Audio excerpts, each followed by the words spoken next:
Claudie Gallet, détail d'Opalka. Quand j'avais 10 ans, je n'étais pas très brillante en arithmétique. Pourtant, pendant toute une année, j'ai noirci des pages entières de cahiers avec des nombres. Je commençais par le chiffre 0 et j'avançais d'une écriture lente et appliquée, en prenant grand soin de maintenir chaque nombre dans l'intervalle mince de l'interligne. Je me souviens du calme que me procurait cette presque répétition du geste et du plaisir que j'avais à remplir ces pages. J'ai retrouvé plusieurs de ces cahiers aux feuilles ainsi écrites, des centaines de lignes, le papier était trop fin, d'une médiocre qualité, le stylo pointe-bic creusait, les chiffres s'imprimaient en relief, écriture braille. Poursuivre au verso des pages ne donnait pas le résultat net que je recherchais. On aurait dit que les nombres étaient sculptés davantage qu'ils n'étaient écrits. Insatisfaite, j'abandonnai alors la progression et les feuillets suivants restaient inutilisés. Poussée par la rituelle obsession, je reprenais la série quelque temps plus tard, à son zéro des origines, invariablement, et sur la première page grisâtre des identiques mauvais cahiers. Après un certain nombre de pages, et pour les mêmes raisons, la série s'arrêtait à nouveau. Il m'arrive de penser que je suis entrée en écriture par cette porte dérobée, que j'avais l'intuition déjà de ce chemin.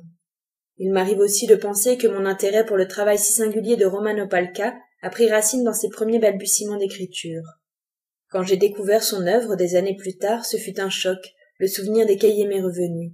Cette chose que j'avais faite, lui l'avait faite aussi, et il avait continué dans un entêtement démesuré qui m'a été d'emblée complice, familier. Opalka a consacré toute sa vie à raconter la fuite du temps. Il en a creusé l'idée, l'a développée, ramifiée jusqu'à sa philosophique et complète perfection, pour en faire un programme, une œuvre d'art qui illustre parfaitement l'idée qu'un artiste qui travaille au plus près de sa vie peut rejoindre un universel qui nous bouleverse tous. 1965, Roman Opalka vit en Pologne et commence à peindre la suite des nombres. Il écrit le 1. Il fait cela à la peinture blanche et sur un fond noir. Il a 34 ans. Il ne s'agit pas pour lui de bien peindre ni de mal peindre, mais de capter le passage du temps. Le temps est son modèle et pour la vie entière il n'en aura pas d'autre. Ce 1 a fendu l'œuvre à venir. Il est le premier nombre écrit. Dans la vie d'Opalka, ce moment est identifiable, parfaitement situé, un geste qui peut être nommé comme étant fait tel jour à telle heure, et vécu comme tel, inoubliable. En le traçant, Opalka a ouvert une page particulière de l'histoire de l'art. Pour faire cela, et parmi les différents blancs, blanc de zinc, blanc d'argent, blanc transparent, il a choisi le plus opaque, le plus puissant, le seul capable de recouvrir le noir, le blanc de titane. Inconvénient. En séchant, le titane devient parfois craquelant. Second inconvénient. Tout cela peut sembler ennuyeux et d'une extraordinaire banalité. 3 ans plus tard, en 1968, le peintre ajoute une variante à son programme et décide qu'après chaque séance de travail, il prendra une photo de son visage en noir et blanc, même cadrage, vêtu de la même chemise et d'apparence impassible. La même année, il ajoute une autre variante et enregistre sa voix qui compte les nombres en même temps qu'il les peint. Une nouvelle étape est franchie. Pour cela, il utilise la langue de l'enfance, le polonais. En 1972, il arrive au million et il modifie une dernière fois la règle de départ, éclaircit le noir qui recouvre la surface de chaque toile avec 1% de blanc. Ainsi, au fil de la progression, le fond s'éclaircira et ses toiles iront vers le blanc sur blanc. À la fin de sa vie, les nombres blancs seront fondus dans le fond devenu blanc de la toile et s'y dissoudront. La dernière toile sera immaculée, plus personne ne pourra rien voir, rien lire, et lui, le peintre, sera arrivé là où il voulait.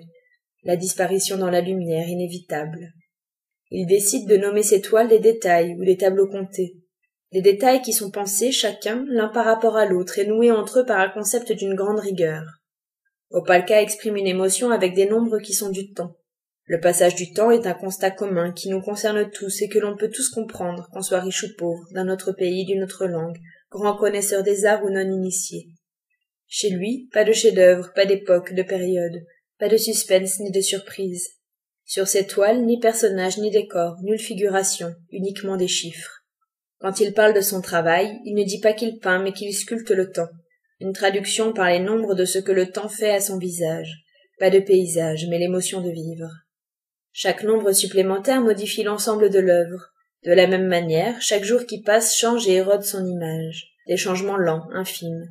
Toute son œuvre s'appuie sur cette construction mentale, laisse trace du commun destin, vie, jeunesse, vieillesse, mort. De cette idée somme toute assez banale découlent les questions essentielles. Il appelle cela son concept et va le décliner sans faillir sa vie durant,